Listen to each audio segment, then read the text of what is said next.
This week on the Rutledge Perspective, we're going to talk caution versus fear.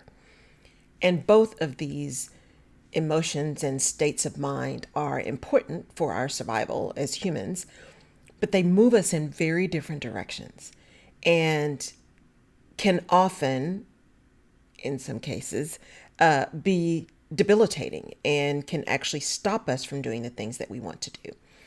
And I want to dig into that a little bit because of some revelations that I had, which I'm hoping will also be revelatory for you and help you change your perspective on caution versus fear. And I want to start with this. So I was at this amazing retreat this weekend, the Live in Your Light retreat that was hosted by and led by Rebecca M. Thompson, who is an incredible human. She does the Live in Your Light boot camp. She has a mindset makeover and a clarity challenge. She is a clarity coach who coaches Black women how to live in your light. And so it was incredible. And it was the first trip out of the country for me since COVID. And not only that experience doing that and leading up to it, but also the retreat itself. And then something that I read on the way back really did bring this caution versus fear thing to the forefront as we all try to move forward in determining how we're going to move forward. So when I signed up for this mastermind and decided to do the boot camp months and months and months ago, I knew this trip was going to happen, and I'm being very, very cautious. This COVID thing is real. I am very careful. I still wear my mask. I still use lots of hand sanitizer, wash my hands all the time. I'm cautious around who I am. I'm cautious about who I'm around. And so, and there have been some things that I'm just not doing, some events that I'm just not going to because I want to make sure where I go is controlled. I'm following where my spirit is leading me. And so when I got ready to do this trip, I was feeling lots of anxiety about this trip, which is unusual for me. I've traveled alone a lot. I enjoy traveling alone, and I've traveled out of the country a lot. So, and this was going to Mexico. This wasn't going, to China. So I don't know what that was, but there was this really weird anxiety. So I got to the airport, got everything ready. Took me forever to pack. Couldn't figure out what I was going to take. Something was not working right in my brain. And it felt more like this anxiety and fear and what's going to happen. And now in hindsight, part of it was, going out of the country with COVID and you have to test before you come back. And oh my gosh, am I going to end up catching it? Am I going to test and have to stay in Mexico? I mean, all of that madness.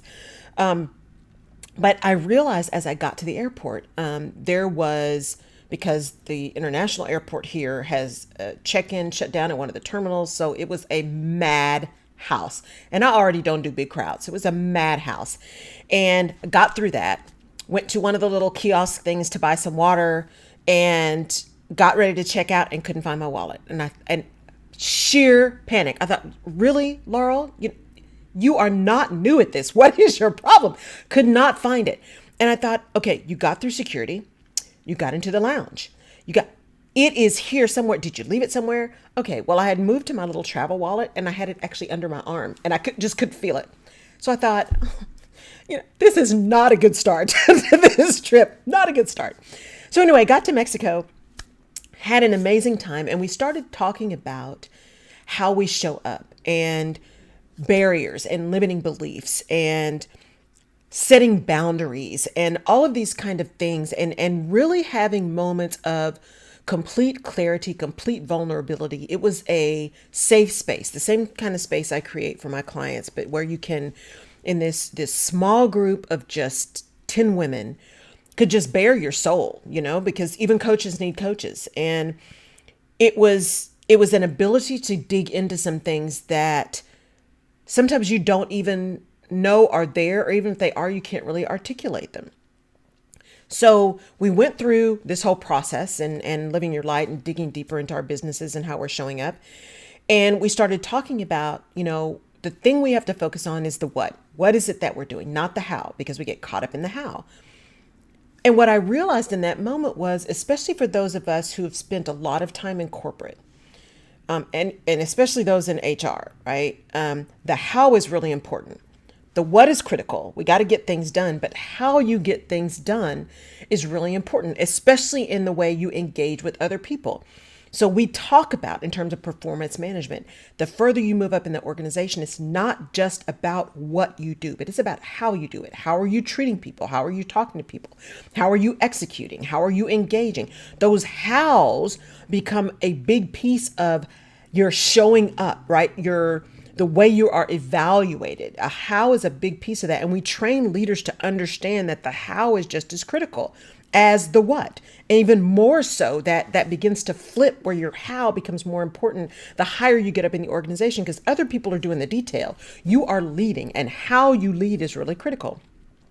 The other thing about that word, what versus how, and not really thinking about the how, just putting the what out there in the universe and just knowing that what you need is going to show up, is when you're wired like me, right? Type A, insecure overachiever, and you've been taught and trained around processes and you think in processes, there's always the how, right? Yes, I see where we're going, but how are we going to get there? What's the plan? What are the steps? What are we going to do? You're trained and your mind works in a way that focuses on the how. But what happens is if you can't articulate the how, you end up driving yourself into this fear mode of, well, then I'm never going to get to the what. I'm never going to be able to get the what done because I don't know how to do it. I don't know how to do it. I don't know how to do it. I can't figure out how to do it. The how is not coming to me. And so all of this anxiety and fear and worry and concern gets connected to the how. So we move through all of that, and I'm still journaling about that and still marinating and meditating on some of that thing about letting go of some of the how and just focusing on the what, because the how really does show up.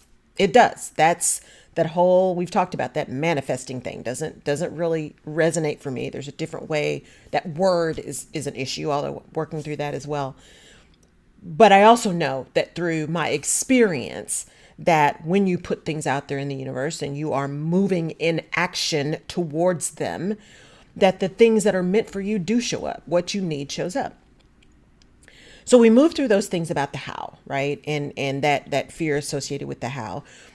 And then we started doing some other work around showing up and what those fear things look like and what showed up as shame, because that's a big issue for people is having that shame be a piece of what holds you back. And then as the retreat ended, because it was short, it was just a couple of days. As the retreat ended and I was coming back, I was reading this book by Janet Ivanovich, and I love her fiction, the Stephanie Plum series. It's just fun. And the lead character actually was talking about fear and how she was rolling into this parking lot and she was trying not to be afraid because she wanted to be cautious. She's like, fear is not bad because it makes you cautious.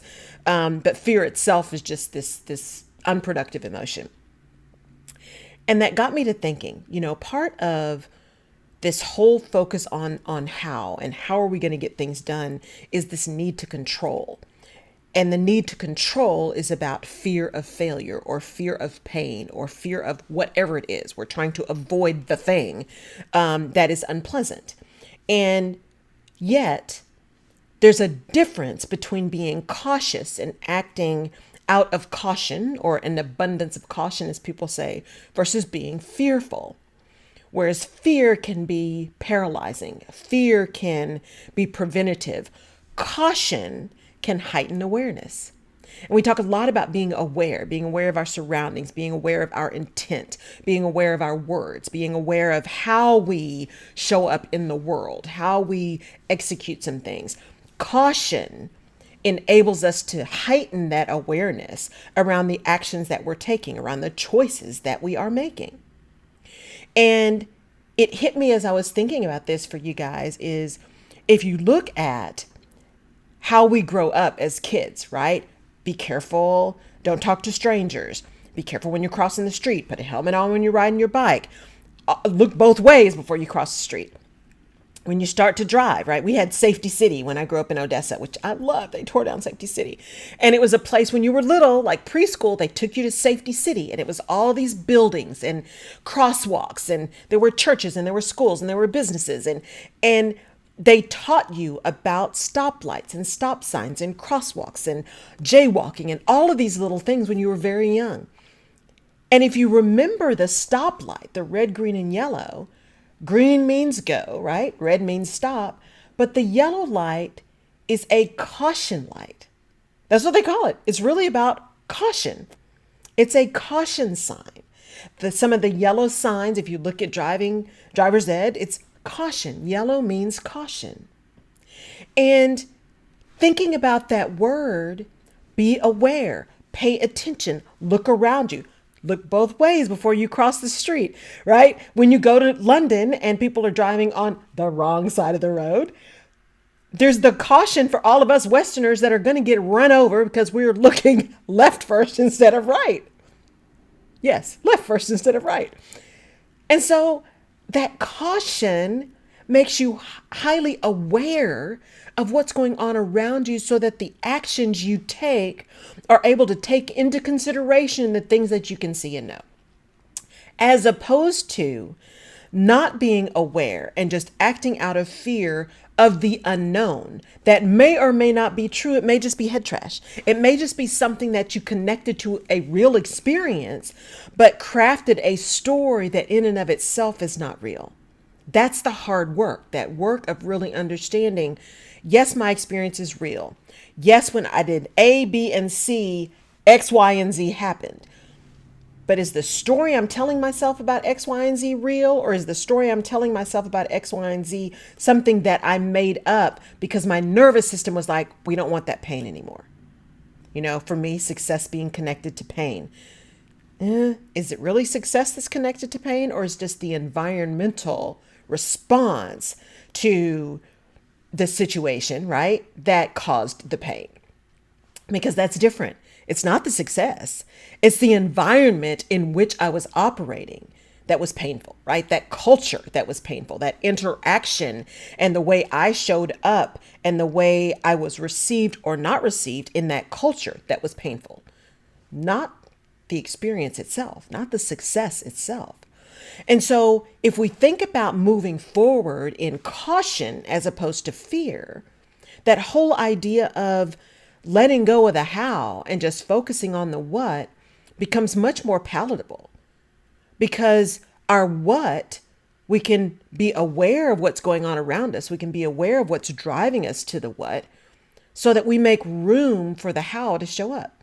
We make room for the processes to take place. We make room for our genius. And it enables us to move out of that comfort of the zone of excellence.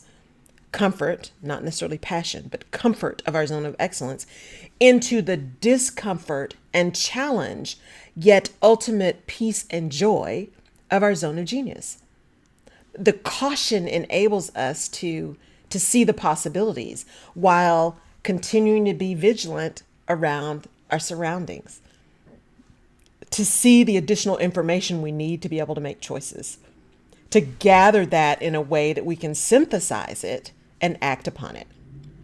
So this week, as you are thinking about, October's almost over, y'all, as we think about moving into the rest of the year and coming into Thanksgiving and Christmas and all of the holidays towards the end of the year and moving into 2022, which, Lord willing, will be much more peaceful and much more calm and much more forward moving and open than the last 2 years have been.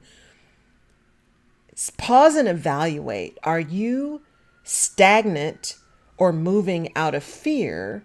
Or are you just enabling yourself to have a level of caution that can heighten your awareness to make the moves that need to be made, to make the decisions that need to be made, with a heightened awareness that enables you to be flexible and adaptable and shift when you need to, depending on the feedback you get and the outcomes that happen? That you don't just sit and say, I wish, why not, how come, right? But that you actually move forward to where you want to be, to those outcomes you want, knowing full well that your cautionary mind is going to give you the signals that you need to keep yourself safe. And that you're not looking at a stop sign. You're not looking at the red light. You're looking at the yellow light so that you can actually move to the green light. And I love that about the signals in Europe. You know, the yellow light actually starts to flash before the green light starts, kind of warning you that you're getting ready to be able to go. And I love that symbolism. So think about that caution light as your signal that, hey, it's about time to go. It's about time to move. And just be prepared, because what you need is going to show up. Bet on you. Trust yourself. In this moment, you have everything that you need. In this moment, you are enough. Thank you for tuning in to the Rutledge Perspective. As always, I appreciate your time. I appreciate your being here and being a part of my village. Please pass it on. I have a huge, big, hairy, audacious goal of getting to 17,000 downloads by the end of the year. And it's huge. It's a huge goal. And I really want to make it, because I really want to be able to reach out to more people, and I want to be able to continue to bring messages of clarity, messages of perspective, and words matter, and education, and you matter, and all of that stuff to people, to be able to reach those who need to know they are not alone and they are not crazy. And we do not have to be in pain, because you are not alone and you are not crazy, and you do not have to be in pain. And if I, in showing up and telling my story, can help you see yourself in me so that you can make that next step, then I have done what I'm supposed to do. So thank you for tuning in. Please share. If there's something you want me to address or talk about, please let me know. I would love to have that in my lineup.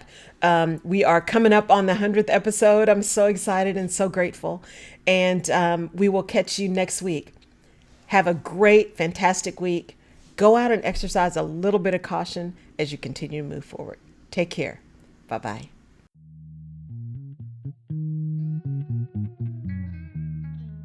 You've been watching The Rutledge Perspective. Thank you for tuning in. If we have given you a different perspective, or if you've learned something new that you hadn't thought about before, please subscribe to the Rutledge Perspective podcast where you get your favorite podcasts, and give us a like on iTunes or Google Play or Stitcher. We really appreciate it. And your feedback is important as well, as we use that to inform our next episodes. You can also head over to my website, laurelrutledge.com, and download a freebie called Where's My Mojo that can really help you get out of your rut, or maybe talk you back off that ledge of frustration. You can also find previous episodes of The Rutledge Perspective on laurelrutledge.com. I really appreciate your tuning in. Thank you so much, and we'll see you next time.